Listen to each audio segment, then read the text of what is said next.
Ajá amigos, bienvenidos otra vez al canal y ahora estamos con un video, vamos con un video de Game of Thrones, Juego de Tronos, la serie del momento. ¿Por qué Juego de Tronos? Bueno, porque me parece que es una serie que además de ser un producto pop, un producto de consumo masivo en estos momentos en todo el mundo, nos permite establecer ciertas reflexiones sobre la teoría política, sí, teoría política, creo que se puede analizar desde la perspectiva de Juego de Tronos.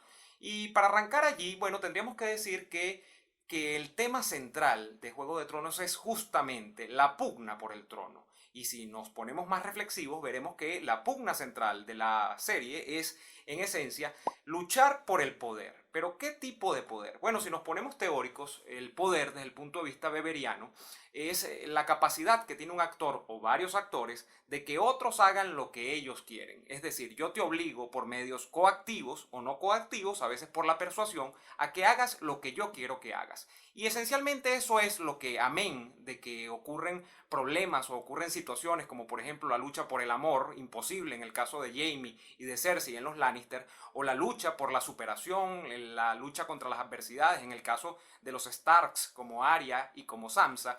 El tema central de Game of Thrones es justamente luchar por el poder.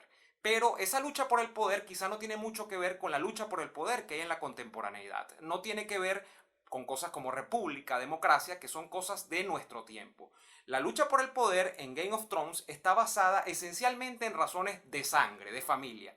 Luchas porque eres un Lannister, luchas porque eres un Targaryen. Entonces, como eres un Targaryen, eres el heredero del trono, estás llamado a ocupar el trono.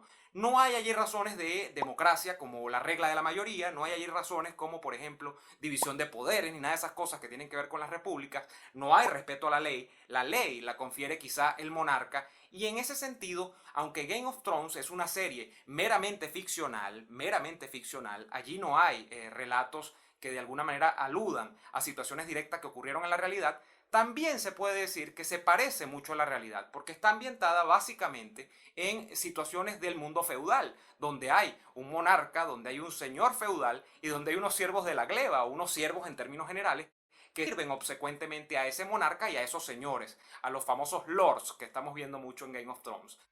Hay una situación que se puede decir que está vinculada con la historia de la humanidad de alguna manera. Pero me parece interesante dilucidar ese tema de dónde viene el poder en Game of Thrones. Viene en esencia de la sangre y viene también de las alianzas que por razones familiares y en el fondo razones militares se dan entre las distintas familias de los siete reinos para poder llegar a ocupar el trono. No hay allí, repito, ninguna razón de índole que tenga que ver con la voluntad de la gente. ¿Qué piensa la gente? La gente al final de cuentas en Game of Thrones no importa. Importa lo que la élite quiere que importe. Importa lo que ellos dicen. Y esencialmente eso nos remite a un régimen político que es una monarquía absoluta, donde nada tiene que ver esto con nuestros días de la actualidad. Pero bueno, ese es otro tema que vamos a dilucidar más adelante en el video, que quiero yo compartir con ustedes algunas reflexiones sobre cuándo se rompe esto en la historia y cuándo esto deja de ser así, ya aterrizando en la teoría política. Suscríbete al canal y recuerda activar la campanita para que te lleguen las notificaciones cuando haya nuevo video. A finales del siglo XVIII en Francia, que es un sitio que puede correlacionarse con Got, porque justamente Got habla de esas sociedades feudales europeas típicas de la época feudal justamente, ocurre en Francia quizá el suceso de mayor importancia junto al que se da, por supuesto, en las latitudes americanas, en Norteamérica, en el caso de la Revolución Americana, pero en el caso de Francia es el caso de la Revolución Francesa. Ocurre un hecho que es de verdad importantísimo en la historia mundial. Y ese hecho va justamente de que una sociedad basada en privilegios, una sociedad basada en que el poder de hacer y decir y de hacer prevalecer las cosas estaba encasquillado en unos pocos, en un puñado de personas, termina derrumbándose, termina cayéndose abruptamente. ¿Qué pasa en Francia a finales del siglo XVIII? Bueno, se produce la convocatoria a los famosos Estados Generales, que era una especie de situación asamblearia, pero muy restringida, donde votaban tres, digámoslo así, tres estratos de la sociedad francesa. Fundamentalmente votaban, en primer término, el alto clero, los altos jerarcas de la iglesia. En segundo término votaban, por supuesto, los nobles.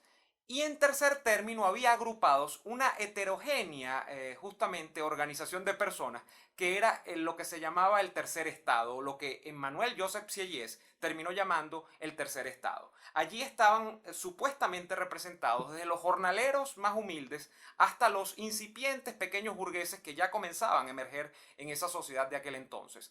Pero era siempre una situación cuando se producían estas votaciones en las que el tercer estado quedaba muy disminuido, no podía influir realmente en las decisiones políticas de aquella sociedad.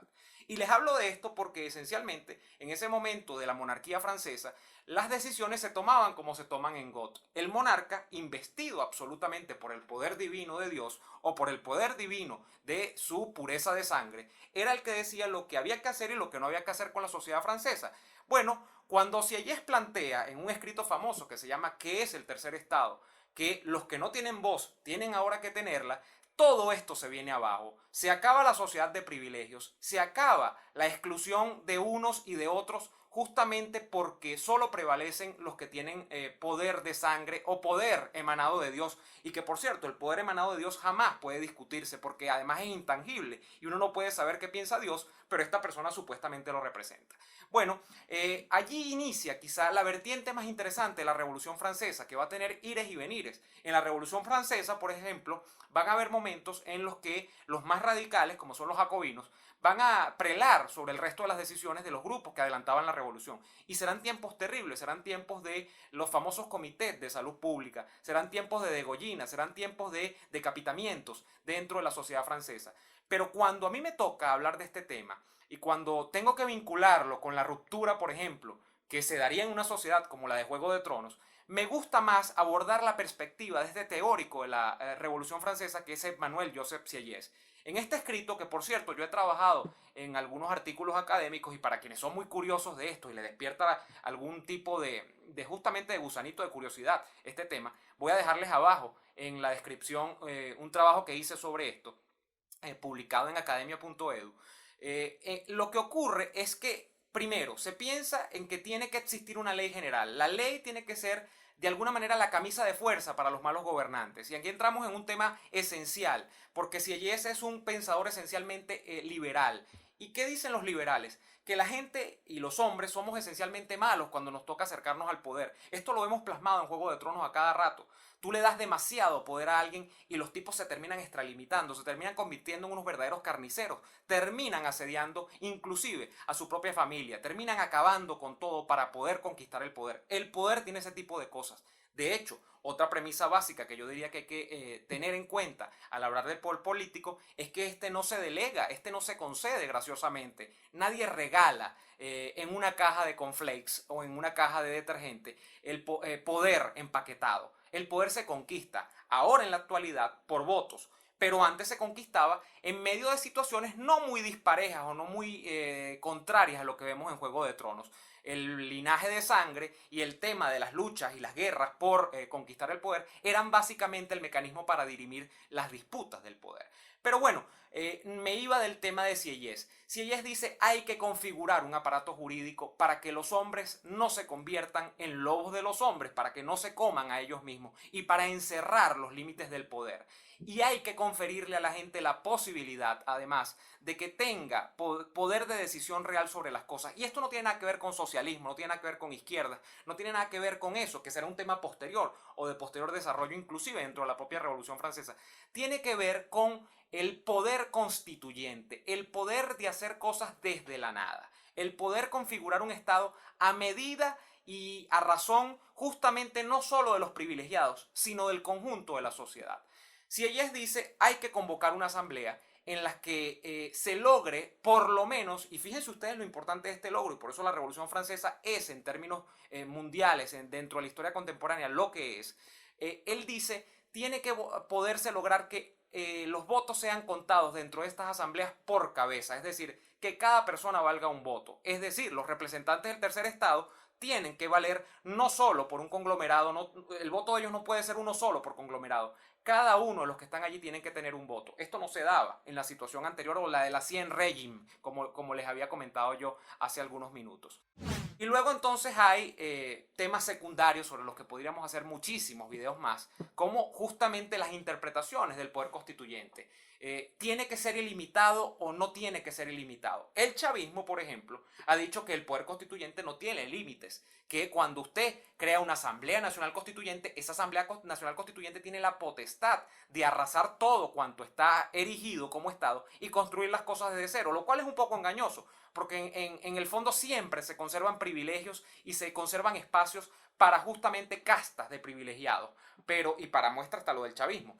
Pero si Sieyes es todo lo contrario. Si Sieyes dice, este poder tiene que estar bien acotado, tiene que estar circunscrito a unas leyes, como les decía, tiene que estar circunscrito a mandatos previamente definidos en cuanto a la temporalidad. No puede quedarse un hombre gobernando indefinidamente. Tiene que estar circunscrito además a lo que él llamó en algún momento el gobierno por procuración, es decir, un gobierno que es sujeto de contraloría de los ciudadanos. Y está finalmente, de alguna manera, apuntalado en el sentido de que se sustituya, y miren ustedes este logro, de que se sustituya una sociedad que era básicamente una sociedad tipo Juego de Tronos, una sociedad de siervos frente a un monarca, por una sociedad de ciudadanos, donde todos son iguales frente a la ley. Eso no existía en el estado previo, en el Ancien Régime. Entonces es muy importante este tipo de cosas para que entendamos de las claves justamente históricas que hay dentro de series como Juego de Tronos y cómo yo creo que hay que quedarse con más de lo evidente, ¿no? Cuando vemos la serie. No es solamente que nos hace reír Tyrion cuando sale con sus chanzas y con sus bromas. No es solamente que nos desesperamos cuando Cersei se convierte en una tipa despiadada, que incluso pone a sus propios hijos por delante para conquistar el poder. No solamente es ver e idolatrar la figura de Daenerys cuando conquista todo el mundo desconocido dentro de Game of Thrones y se va luego a conquistar las tierras conocidas y reclamar el trono que ahora está en disputa, porque fíjense ustedes que lo que está ahí en disputa ahora es si ella, conociendo la situación de Jon, y me estoy adelantando un poco a los próximos capítulos, ella va a ceder justamente el poder. Yo creo que no, particularmente tengo la opinión de que ella no va a ceder el poder, porque justamente el poder político entraña esas dificultades. Pocos hombres en la historia han cedido el poder político voluntariamente. Hoy en día se les obliga, cuando ya saltamos ya a tiempo presente, y tenemos que ir despidiendo el video, se les obliga a los hombres a que entreguen el poder con las elecciones. Y son los ciudadanos los que los obligan justamente a que cada 5 años, cada 4 años, o en el caso mexicano, cada 6 años, y en el caso nuestro también, pero bueno, lo nuestro ya no tiene discusión, se les obliga a que usted tiene que entregar el poder. Si no, yo creo que todavía estaríamos viendo a más Cersei todavía en el planeta Tierra y estaremos viendo a más tiranos poblar el planeta Tierra, cosa que todavía, por cierto, se ve en algunas partes del mundo. Pero bueno, son claves que quiero que ustedes interpreten, claves que discutan y que me interesaría que dejen comentarios debajo del video, que si quieren profundizar en el tema de la Revolución Francesa y las interpretaciones liberales de lo que hizo Emmanuel Joseph Sieyès, lean el trabajo que voy a dejar también acá abajo en la descripción y que también me den su feedback sobre cómo ven Juego de Tronos, sobre quién cree que se va a quedar con el trono a final de cuentas. A mí me encantaría, por ejemplo, y esto es un batacazo en términos hípicos, que se quede con el trono Arya, pero no sé cómo va a ser para quedarse con el trono. Es uno de los personajes que más me apasiona de la serie, pero no sé cómo va a ser porque no está por ningún lado llamado a ocuparlo. En otras circunstancias, si esto fuese un tema moderno, contemporáneo o en clave de democracia, Arya perfectamente podría concursar para quedarse con el trono si lo sometemos a votación popular, pero no es el caso. La serie es lo que es y les invito a verla y a disfrutarla, a compartir el video y a dejarme sus me gustas por acá y por supuesto reiterándoles, déjenme en los comentarios. Nos vemos en la próxima.